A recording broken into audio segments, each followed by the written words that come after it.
started. Some people may be trickling in from another event that's going on. First, my name is Linda Bell. I'm Provost and Dean of the Faculty, and I just wanted to welcome you all here to Barnard this weekend. Tell you how happy we are to have you here. We're even happier to have your daughters here. We thought of the idea for this session in part because of our love of the liberal arts college model. We, the faculty, are here at Barnard because we believe in it and we cherish it, and we want to use this session to give you a sense of what it is that is special to us, not just about Barnard, but about a system of liberal arts education. We're also aware we live in an environment that's in which our models are increasingly challenged, both financially and technologically, and we will spend some time discussing some of those issues and how they intersect with the things we're doing on campus now. There's a lot going on campus all the time here. And Barnard is unique as a place where not only does liberal arts education flourish with all of its grandiosity, but we have as well a connection to Columbia University, which makes us very special and gives us resources that other liberal arts colleges don't have. And then finally, we are, after all, a women's college, and that's something very special to us that we'd like to talk about as well. So I want to just take a few minutes to introduce the faculty who are sitting up here with me. They are, first I'll start in the order in which I think they'll be speaking today, and I'm going to ask that we make this session as informal as possible. It's a small group in a huge room, so we can feel free to just raise your hand and ask questions as people are speaking. It'll make it much more fun for us, and I think more fun for you as well.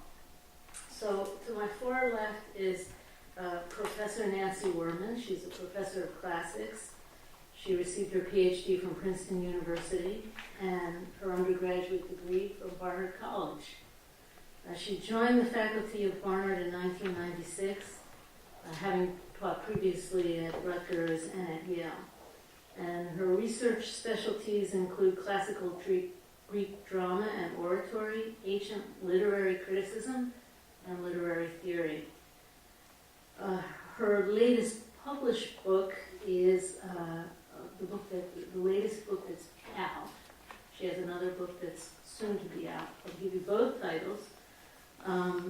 The one that is already out is called Abusive Mouths in Classical Athens, published by Cambridge University Press. And her new book is called Dreams of Order, Landscape Aesthetics in Ancient Literary Criticism and Theory. She is a celebrated scholar, and we are thrilled to have her on our panel today. Next to her is Professor Christian Rojas, who's a professor of chemistry. He received his PhD from Indiana University. He joined the Barnard faculty in 1997 after completing an NIH postdoctoral fellowship at MIT and at the Scripps Research Institute. Professor Rojas' research interests focus on new methods for incorporating nitrogen into organic molecules and the application of these methods to the synthesis of amino sugars. In addition to being a NSF-supported research scientist of great stature, Professor Rojas is also this past year's winner of the Emily Gregory Teaching Prize. And so if you look up there, Emily Gregory, her words are inscribed on those walls. She has a long history at Barnard, not least of which is the establishment of one of the most, take that back, the most coveted teaching prize. And Professor Rojas is an exemplar of the teacher-scholar model we associate with liberal arts institutions. Right next to me is Janet Jacobson. Janet is a professor of women's studies and the director of the Barnard Center for Research on Women. She came to Barnard in 1999, having received her PhD from Emory University. Her research interests include religion and gender and sexuality in American public life, social movements and feminist alliance politics, feminist and queer ethics, and global issues of economics and violence. Janet is currently working on a book project entitled The Value of Ethics, Sex, Secularism, and Social Movements in a Global Economy. And Janet heads and runs many things at Barnard, including running one of our important committees on technology and its impact on liberal arts education. Before entering academia, Professor Jacobson was a policy analyst and a very influential voice in Washington, D.C. So we have a really wonderful group of leaders on campus to talk to you today, and I'm just going to turn it over to them and enjoy hearing what they have to say. Thanks, Linda. So I'm starting, I take it in part because I work on the oldest material, which is mostly ancient Greece, Rome as well, when I reach out from my comfort zone. I also teach comparative literature, so I'm probably going to say, I will say, I tend to think about issues of interdisciplinarity as well as antiquity and the kinds of things that I work on. I should say that my focus tends to be on style and performance, and gender always comes into play when I think about these issues. And I also should say that one of the things that seems to me to be essential about working on an area that is very remote, right, at least chronologically, and somewhat, place-wise, but not so much now that the world is so small, is exposure in some very general way. And I take it that this kind of exposure is central to what we value in a liberal arts education. And that exposure is not just to other times and places or other kinds of people, other ways of thinking about the world, although those are really essential. But the model of ancient Athens is really interesting because it's also exposure to an early democracy. We, lovers of Western tradition tend to say the earliest democracy. People in other traditions might argue with us. But, and that democracy, I should say, is not a model we would really want to follow since it was really only for the equal rights of citizen men, which is a problematic model to teach in a women's college, obviously. But it does expose you to, in some moments, in a very moving way, to what I take to be core values that are human values, but also values at the center of a liberal arts education, which are, for instance, equality in some very basic sense, and also freedom of expression.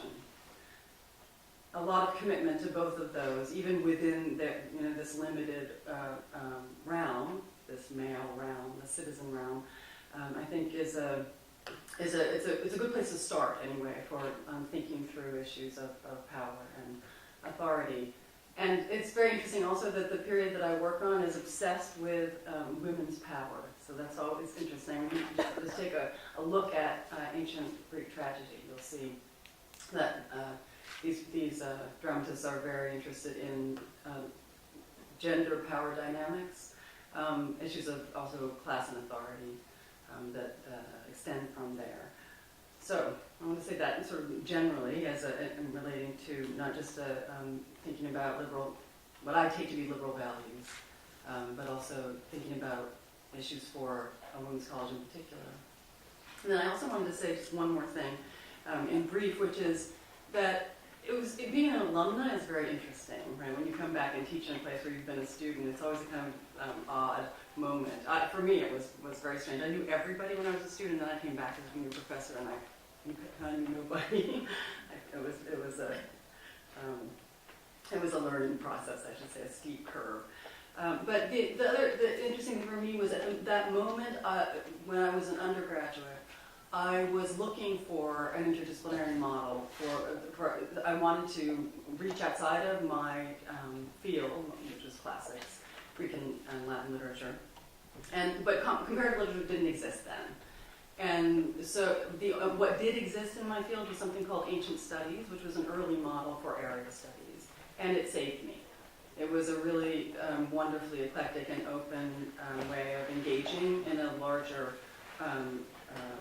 surround for my core topic. And one of the things that I love about Barnard and that I'm very invested in at Barnard is Barnard's continued commitment to that kind of interdisciplinarity, to reaching beyond your traditional discipline.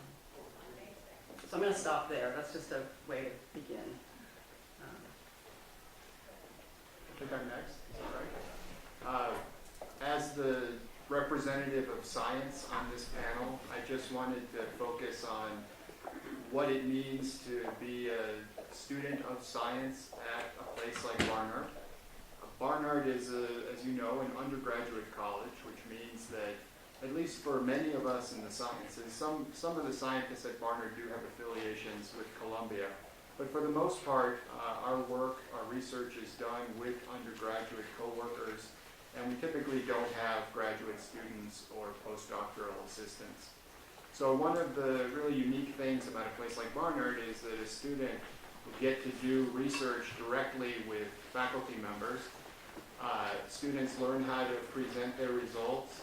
They go to scientific conferences. They're often co-authors on peer-reviewed publications. So they really get a great feel for what it means to be a scientist. After graduating, they often go to graduate school or medical school. So I think it's really a unique sort of environment for students to be in. Okay. I want to start out talking about just a few things to pick up on what my colleagues have said about interdisciplinarity and faculty-student research, and talk specifically about what it means for us to do some of these things at a women's college, and especially at a women's college in New York City. The idea that Christian was talking about the ways in which the faculty and student engage at Barnard, I think is absolutely key to what we do here. When we did an accreditation review, not this past year, but 10 years ago, the report by the accreditors started out by saying there's a love affair at Barnard between the faculty and the students, and I think that is the essence of what we do. And that means in the sciences we have these great scholars who have chosen to be at a place where they can interact closely with undergraduate students rather than have big and extensive labs where they are able to bring in lots of assistance at that level. And for those of us who work in more humanistic or socially engaged disciplines, what that often means is that this is a chance for us to do research with our students that bring them into New York or into the world in various ways. So when Nancy was talking about interdisciplinarity, I work in two interdisciplinary fields of studies: religious studies, which has not a single method. You could do sociology of religion, you can do what I do, which is ethics, you could do philosophy of religion, but rather is an interdisciplinary field around an object. And similarly with women's studies, where we study broadly women, gender, sexuality from all different areas. And what that kind of interdisciplinary allows you to do is take on big problems. And one of the things that we think about with our students here is these sort of humanistic questions that Nancy was talking about, which is, how does knowledge change the world? How does knowledge make the world? And how does it enable us to change what's happening around us? So one of the things that we do in women's studies is work with our students specifically in New York. New York is a great city, some say the greatest city in the world.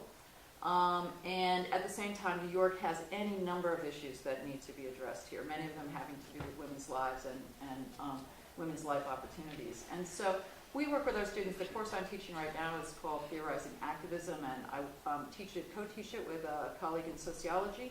And we put the students into research teams where they work in teams of 3 with an organization that's working on women's issues around the city. And they do some research for this organization while also doing a lot of reading about a broad range of things about social movements, about the issues that they're working on. For example, one of the organizations is called Saki for South Asian Women, and it's about an anti-domestic violence organization. And there's a lot that you have to learn in order to fully understand both why domestic violence happens and what some of the answers are, and especially how different answers might work out in different ways depending on the communities that you're working with. So the students actually work with these organizations. They have a mentoring organization.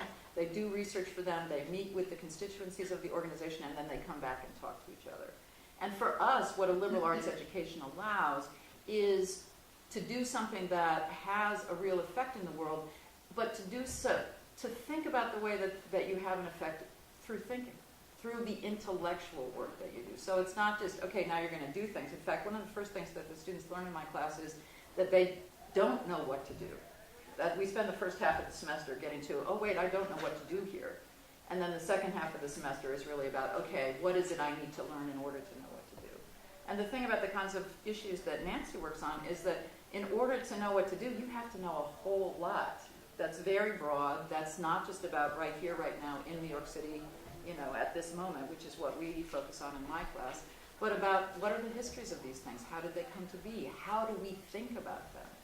And what's exciting is that we have students who are willing and able to take on those challenges. And that's the thrilling part of teaching at Barnard. In some ways, it's hard for me to imagine a more exciting job, because you get to work with young people who are ready to do that work, and then they do things that you can't even imagine. And especially, and this is just to segue into the technology piece for a moment, especially in the current environment, which is that the world that they face is going to be really different and is virtually impossible for us to imagine at the current time. Now, one of the jobs that my committee, the Committee on Online and On-Campus Learning, has is to try to imagine what the world's going to be like 10 years from now, 20 years from now, and how do we prepare our students for that world, and to imagine that both technologically and socially, because one of the things that we've seen is that social life changes based on these technological changes.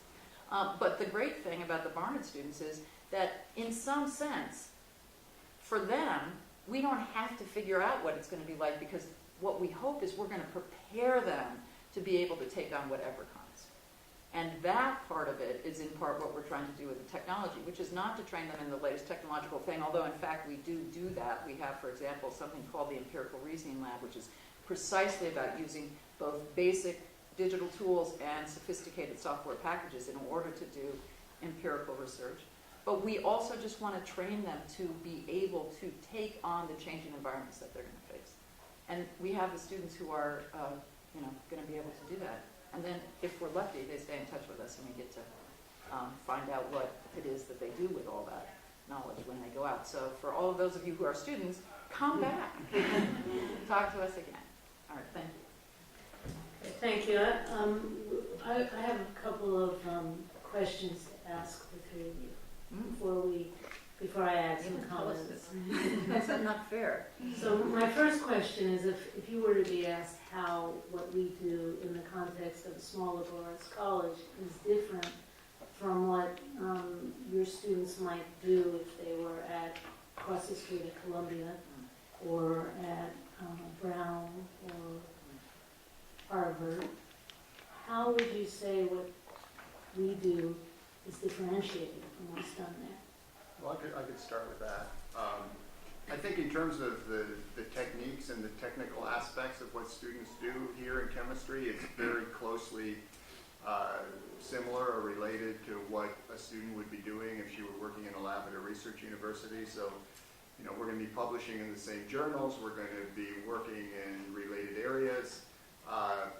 A big difference is that at Barnard, a student is working much more closely with the faculty member in charge of the lab, typically, than at a research university. And that's just a question of, the way the personnel are structured. Research university laboratory in chemistry might have 20 people in it, whereas my lab right now has 3 students and me. So necessarily the students work directly with the faculty member, and because of that, they tend to get a lot more individual attention. And that can make a big difference when a student is applying later on to graduate school or professional school or looking for a job. There's a lot of mentoring that goes on, and I think that's really something that's quite unique about a liberal arts college like Barnard. All of you have sent your daughters to Barnard. The students here are at Barnard, so you know this. But for some students, a research university is great. If you go to university knowing exactly what it is that you want to do, and you get there and you're very good at going to a lab and getting yourself a spot in the lab, it can be a fantastic experience. On the other hand, if you're somebody who comes to college open to finding new things and deciding what it is that you want to specialize in. Barnard and other liberal arts colleges are fantastic places for that, and you will get all the guidance that you need to make decisions of that type. So I would say those are the unique chemistry-related things, but I'm sure they also apply even outside of the sciences as well. Nancy, what would you say about the humanities? So one thing I would say is that what makes this place different as both professors and students, I mean, is that engagement. I feel as if I feel as if I get to do different things in my courses because of the students, because of the fact that not just that the classes are small, but the students are amazing. And so sometimes I walk into class, depending on the level of class, and I have a syllabus, and I offer it to them as a proposed syllabus and ask for suggestions. And often I get wonderful suggestions. It may take a couple weeks for people to think their way into the course, but the body of knowledge of us together, it's very interesting because, as Janet says, I teach in some sense, a very esoteric body of knowledge. But once you expose students to it, give them some tools for understanding it, at least these students, you all out there, it becomes more of a collaborative process, and that's really a thrill for the likes of us. And I think that's very different from a large research institution. And I even think it's different I happen to know it's different from the ways in which many of the Columbia courses are taught. I took some of them myself, and I want to say one general thing, which is a commitment to and attention to the problem of rote learning and teaching to a narrow notion of what you need to know for a particular purpose. So it even happens in the humanities where a course is taught with a set body of knowledge, and you absorb that set body of knowledge and then you regurgitate it. I mean, we've all been in classes like this, and that's the way you pass, get a good grade. And that model I would like to oppose to, very strongly to, the model that I think, or the set of models that I think a lot of us work with here, with students, which calls for critical thinking and engagement. It calls actually for innovation, right, for students to come to a problem and think their way through it, even when you're talking about antiquity. And come up with other ways of understanding what it is you're reading and discussing. And I have to say something even more broadly, which is that talking to academics, it's very interesting. Sometimes I think, especially when you go and travel and give talks or go to conferences in Europe or around the world, there are moments when you're thrown back on yourself, or at least I am, about in the face of the entrenchment of rote learning in different countries. Mm-hmm. And one of the things that goes on here, which I think is really an amazing thing, and sometimes we value it to a fault, is that people are interested in and invested in individual experience, opinion, even ignorant opinion. Sometimes we overvalue that, and that can be problematic. Obviously, you need a balance, but I think it makes for a completely different environment, learning environment. And I think that one of the things that is incredibly special about the learning experience here is that that's front and center. Thank you. Want to add anything, Janet? Or? No, I think my colleagues have done very well. I will say that, I taught this very course I just described to you at Harvard, and it was a very different experience. And New York is what makes the difference. And then the engagement of our students is just greater. So, they are awesome. Is that what you call them? Yeah, they're awesome. We also use, my colleague Helena Foley is very well known for using New York City very well. She works on ancient drama as well, and has trained me to be very aware of what's going on in the city, what performances of all different sorts, and we take students every semester to performances and integrate discussions of them into our courses. So we very much use New York in that way. Okay, so I'm going to ask a second question, which is that we all know that the liberal arts model has not been universally adopted. So there are other institutions, fine institutions, great institutions, that do things differently. So presumably there are constraints to our model, and some of them are obvious. But I'm curious, as you think of education in a liberal arts context, what constraints are there that come up in your lives as researchers, scholars, and teachers? What impact does that have on the way we educate young women? Well, students at Barnard are very busy during the academic year especially. In chemistry and other sciences at Barnard, we're fortunate to have a vigorous summer research program where the students are here for 10 weeks over the summer. They get paid a research stipend, and they're able to do their research projects on a full-time basis. And I think they really are amazed by how much they're able to get done under those kinds of conditions. And then it's a little bit anticlimactic when the semester starts and they want to continue with their research, and they can certainly do that. But whereas they were working 8 hours a day, 5 days a week in the lab over the summer, now they can really only come in, say, 1 full or 2 afternoons per week. And so what they were able to do in 2 days before now takes them a week or 2 weeks. So the pace of their research really slows down. During the academic year, we're able to supplement their research experience with research seminar and thesis courses where they learn a lot of the outside of the lab skills that you need to be a scientific researcher. So we do get to do that.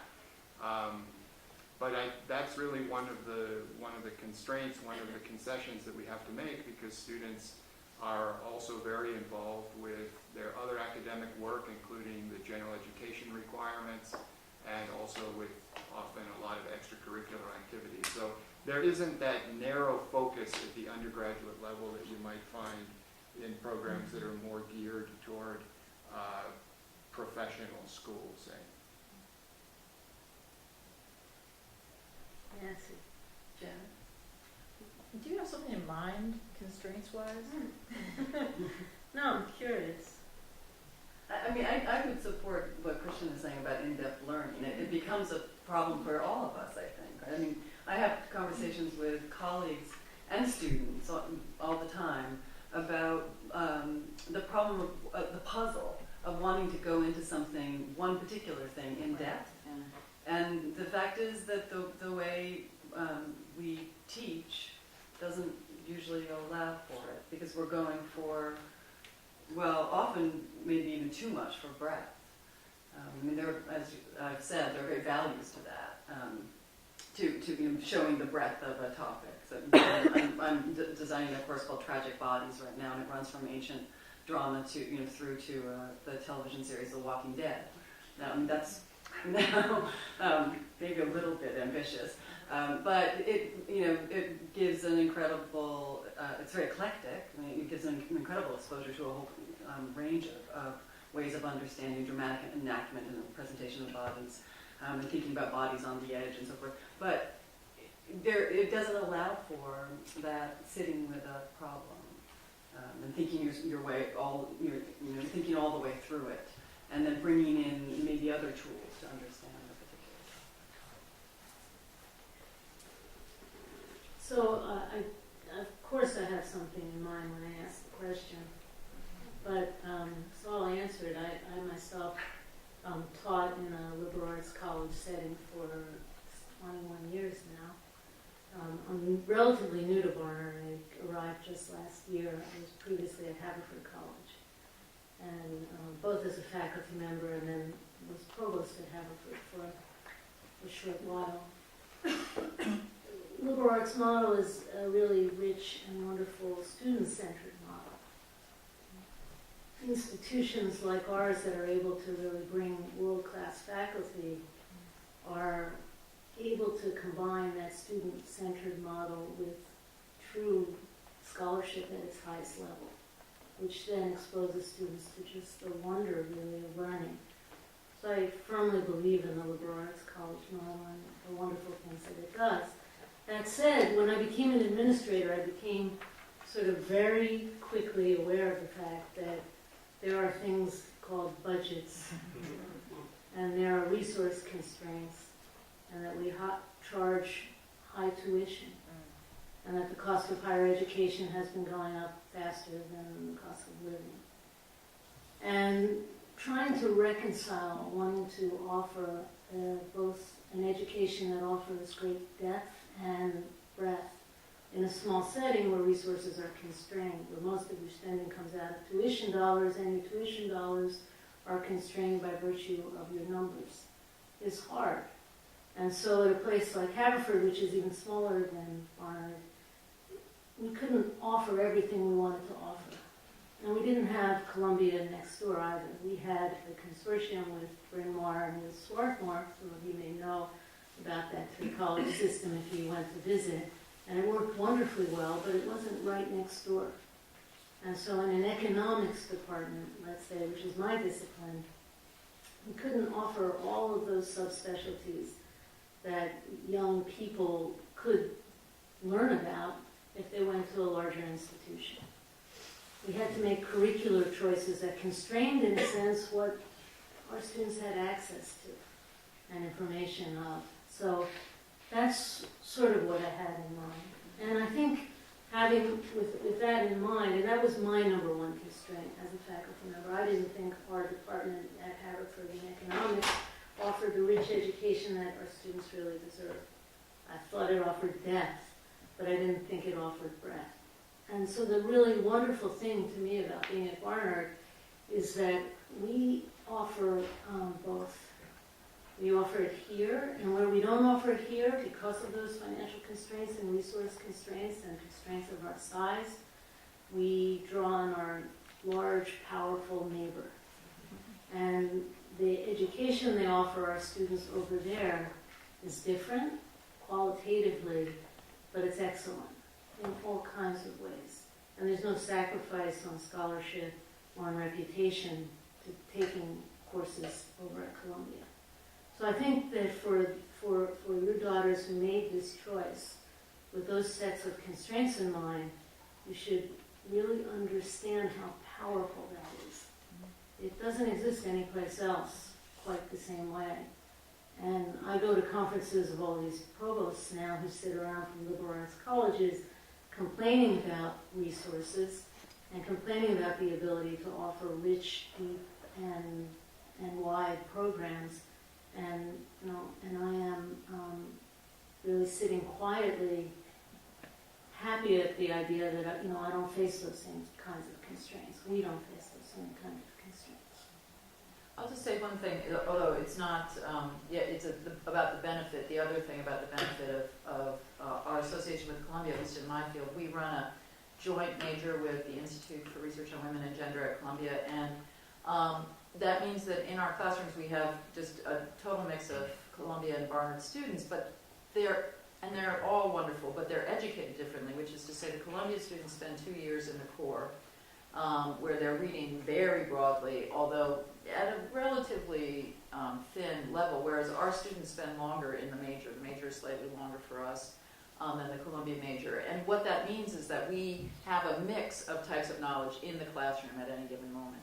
And it makes for a richer classroom experience than I have had elsewhere, where you just have whatever your model of education is for that single institution. So in that sense, too, I think it adds to the education that the Barnard students get, which is that we can go back and forth in terms of sort of everybody knows what they read in the core because they talk about it all the time for 2 years. And then the ways in which our students can talk about the major at more depth. So it's actually a great benefit for us as teachers, and I think for the students as well. Questions? First of all, I've drunk the Kool-Aid, so I'm coming from a deep appreciation. But I was wondering, in your question to your colleagues, and I'd ask it of all of you, but perhaps pointedly at you, recently, Tom Friedman wrote a very shocking, powerful op-ed piece about the worldwide impact of MOOCs and the ability for a kid to say to a potential employer, what do I need to know to get the job? And I'll go out and find a course and work and teach myself or find somebody to help learn it. In essence, suggesting in his article that the liberal arts model that's engaged all of us so wonderfully could well be perceived to be under some kind of a threat.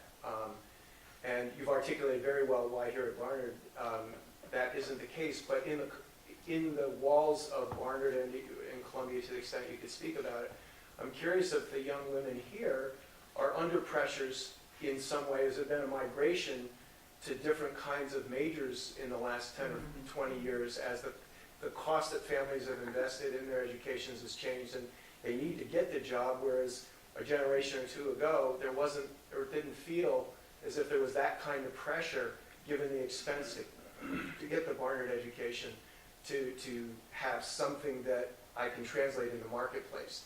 And I love where you started about the core values and the skill sets that the women are learning in the course that you teach. I mean, I think that's the response.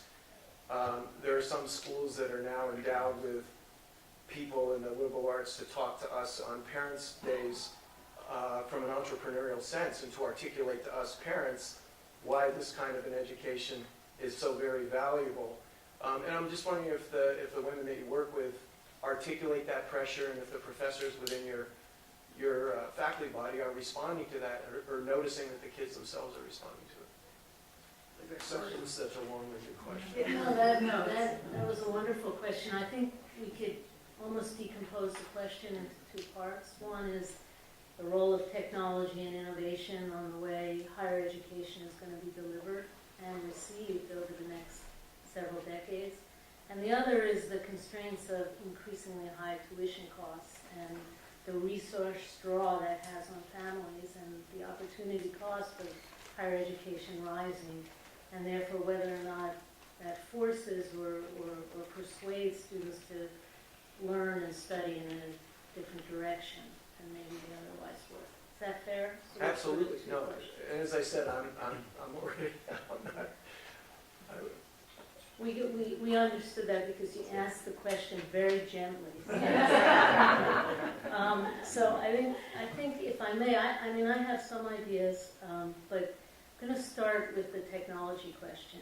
And the woman sitting to my left has really led the effort to try to understand the impact of technology on the way we teach and the way students learn. And I would just say that I'll flip it, I think in some ways the best defense is offense. And we are very much aware here at Barnard about the changing landscape. And we're trying to sort of think of ways of, in some ways, defending our model, but in other ways growing our model in the context of these changes. So I'm going to turn it over to Karen. Right, yeah, so I'll address the technology question in a minute, but the other question that I heard was the market question, which is, obviously this generation, since 2008, faces things that they didn't face before, although my parents were Depression-era children and, grew up poor, so they were deeply dedicated to my getting a job out of college. This was the most important thing. They saved their whole lives to send me to college, and then they wanted me to get a job. So I have some real great sympathy for that, but I think that we do need to expand how we talk and think about it in a couple of different ways. One, my friend in sociology insists that every time I answer this question, which I do a lot, I say the biggest predictor statistically of what kind of job you will get is what college you go to. So what you major in is not a good statistical predictor of what kind of job you get. So that, in choosing to go to Barnard, that's the choice that matters, not whether you major in economics or something that seems practical. And I have a whole spiel that I won't give to you about the practicality of the liberal arts as a whole. But I think it's extremely practical and extremely marketable. And the other thing is that the model that Friedman is talking about, where you go get a MOOC to know what you need to know for this job, is not going to serve you well over a lifetime in this area. My Depression-era mother sent me to typing school when I was 12 years old, so I would always have a skill to fall back on. And she was right in one way. I spend the majority of my time typing. So good on her. And I hit those keys really hard too, because it's like those old typewriters were hard to hit, especially when you were 12. That skill skill is now going away. I mean, it lasted for several decades for me. I'm glad, but I now have to type with my thumbs. And that skill is not going to last for decades. That skill will be lucky if it lasts for 5 years. It's all going to be voice recognition, and you're going to have to figure out how to talk into your phone to get that email, the confidential email while speaking. I'm not sure even how that's going to work. But any skill that you learn now is going to be useless in a very short period of time. So the best thing that we can do to prepare our students for marketability as well as for life in general is for them to have the ability to think critically, to learn how to learn, and to be able to take on unexpected things. That's what I was trying to say about, we don't know what this world they're entering is going to be like. So, that we need to prepare them, and there's plenty of literature out there that shows that the liberal arts is the best way to do that.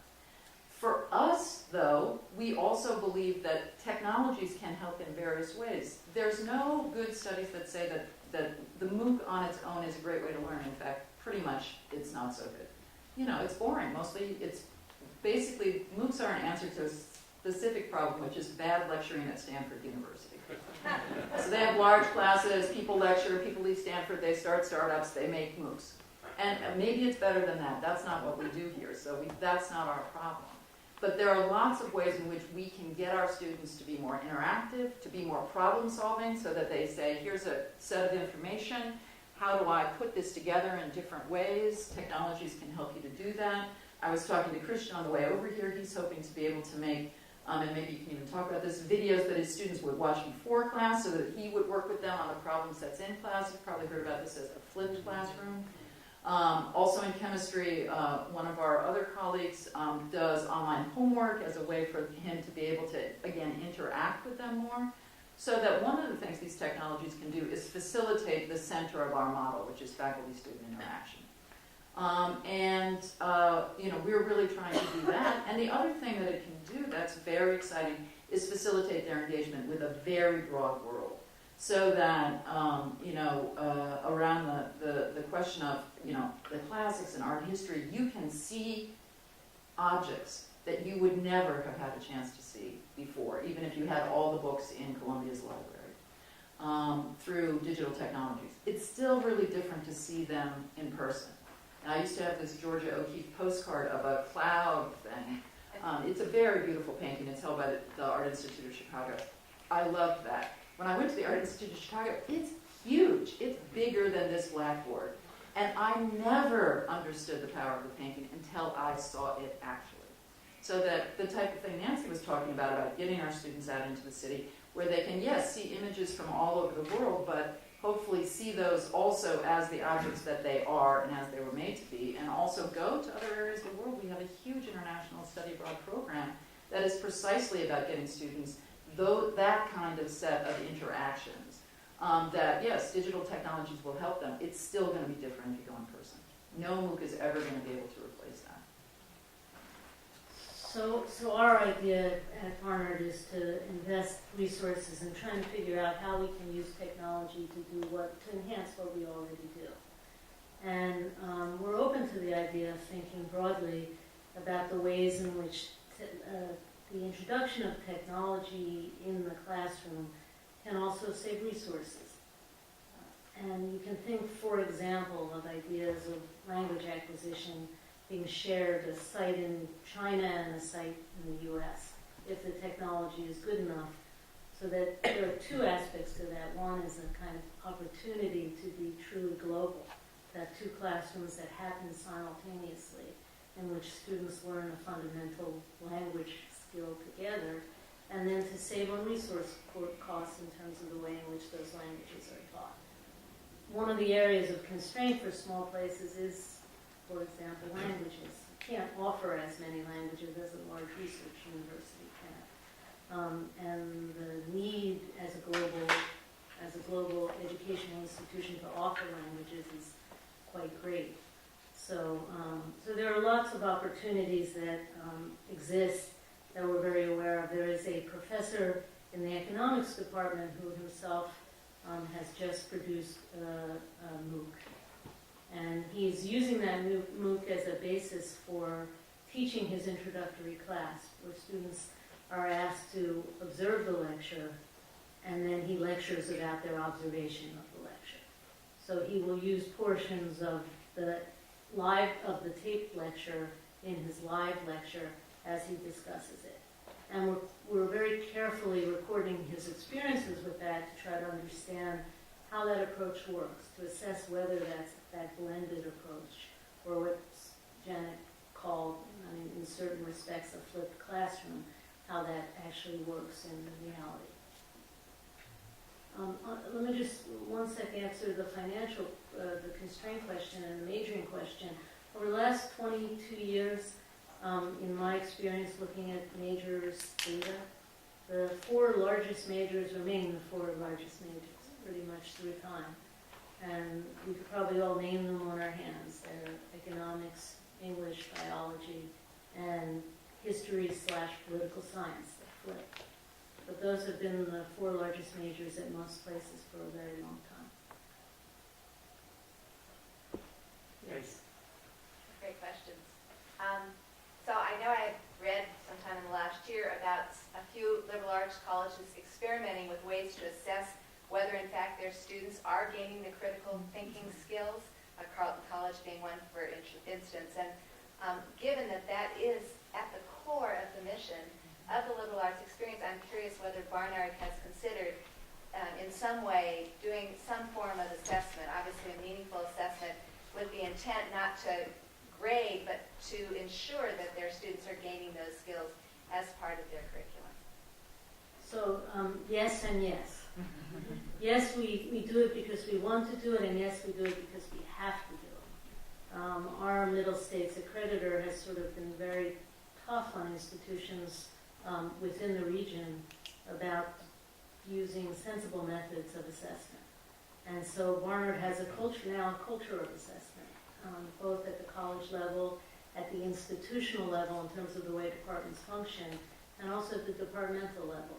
So departmental chairs literally are asked to submit exercises, ideas for exercises each year, and then we undertake them either departmentally or institutionally to evaluate aspects of student learning.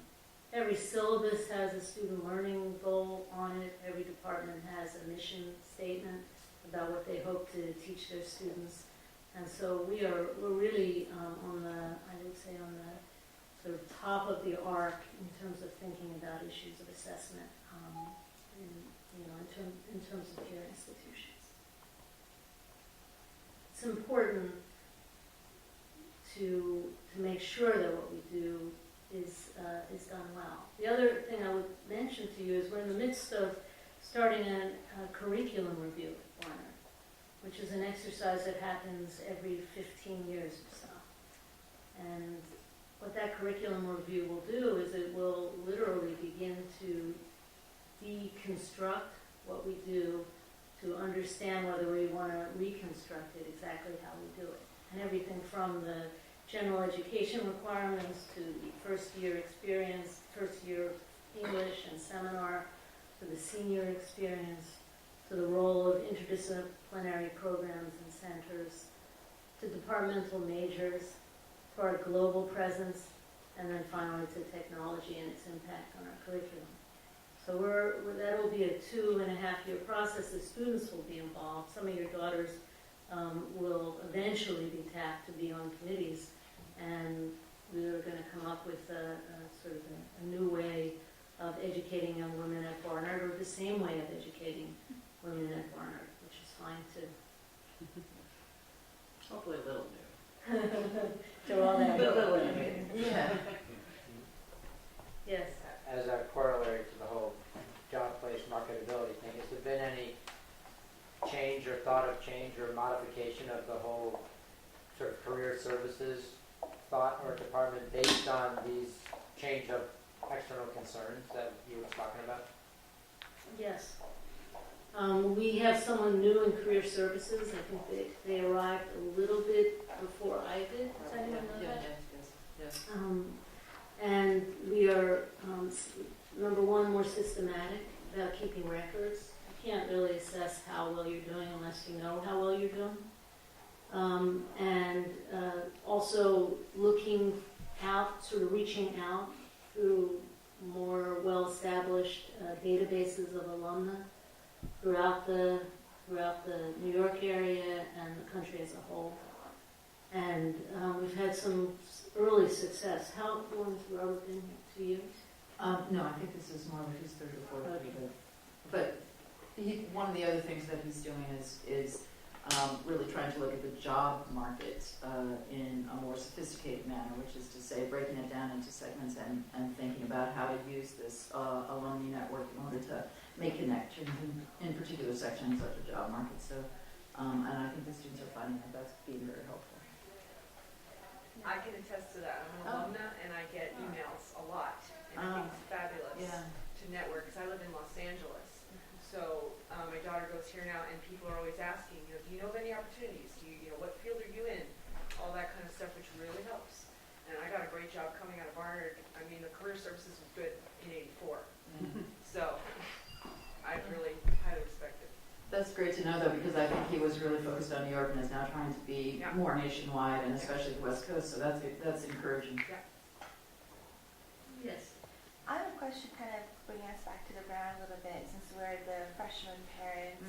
And, there's one question that Professor Jackson, you mentioned earlier, the benefit that our students can go across the street to Columbia, but the fact is that we are a little bit different student bodies, that their 2-year fundamental course sets us in a different way.